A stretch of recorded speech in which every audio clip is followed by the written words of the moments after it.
we round off the end of the show, Chingy is reflecting on Sidney Starr lying about them having sex. Now he's saying that it hurt his career and he lost a lot from it. So is therefore is what is he claiming here, Attorney Simone Redwine? Is he suing her for something? Is it for defamation of character? And if so, what would be the crux or the core of his lawsuit? So he's not suing, but he sure should have. And I can't figure for the life of me why he didn't do it back then.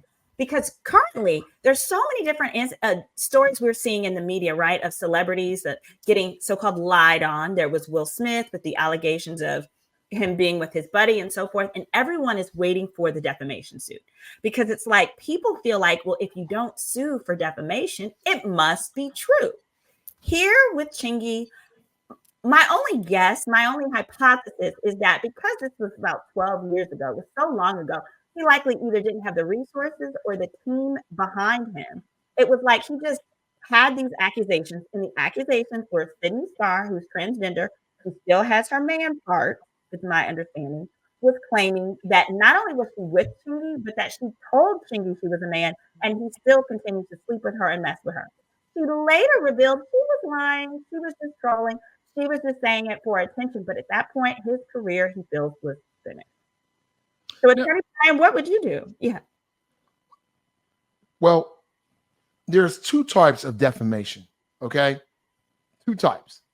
There's defamation that's spoken, and there's defamation that's written. The defamation that's spoken is called slander. The defamation that's written is called libel. In this instance, the defamation that occurred against Chingy, which it is defamation because she admitted she lied, would be called slander. She came out and said, I'm having an affair with this man. The problem for Chingy's reputation, how it damaged him, was she was considered a transgender at that point. And you guys got to go back to 2009. It wasn't like today where some of these things are a little more common. During that time, to be a quote-unquote gangster, non-gangster rapper, he's running around with Snoop Dogg, he's running around with Ludacris, he's running around with Nelly. At that time, to be considered that could have been disastrous for his career, and that's what happened to him here. He lost, according to him, he lost a deal with Interscope Records because this lie, which she admitted to as a lie, spiraled out of control.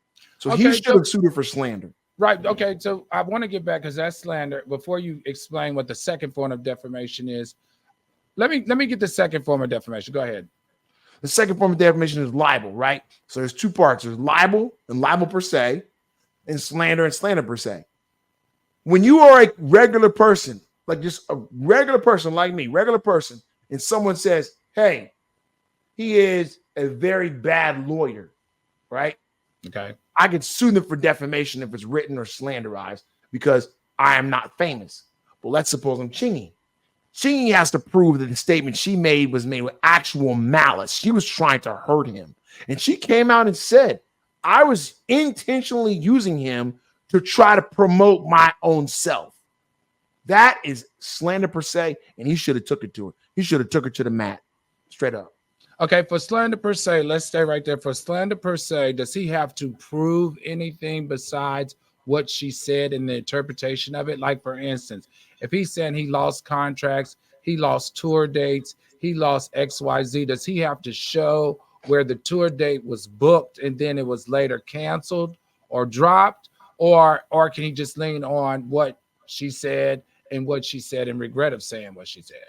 He said that the record executives for Interscope told him that this rumor is too pervasive for us. We cannot sign you to a record deal because you're not popular anymore. This hurts our business. He needs one of those executives or one of the secretaries or ever to sign an affidavit to say, we are not signing him because of this rumor. We don't know if the rumor is true or not, but the basis of the rumor is enough to change the value of his income as a superstar, and we can't sign him for that.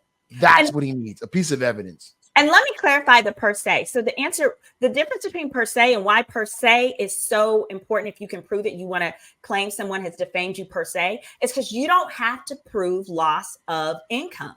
Think of the Black China lawsuit.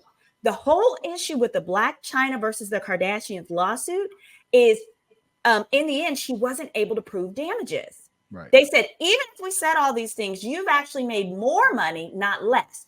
That's because she was arguing it was just defamation, not per se. Per se means just by you saying this about me, just you saying this. So like I called somebody a crackhead one time and they tried to sue me, right? Because I called them a crackhead, but they really were doing cocaine. But they were going for defamation per se, because just by calling someone a crackhead, that alone is damaging to their reputation, even if they don't lose a dime.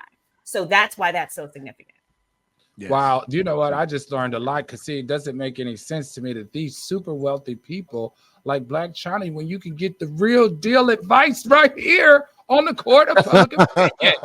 You went the wrong route, sweetheart. Now, if you had been watching my show, the Court of Public Opinion, you would have known what to tell your lawyer. All right, algorithm, we got about 269.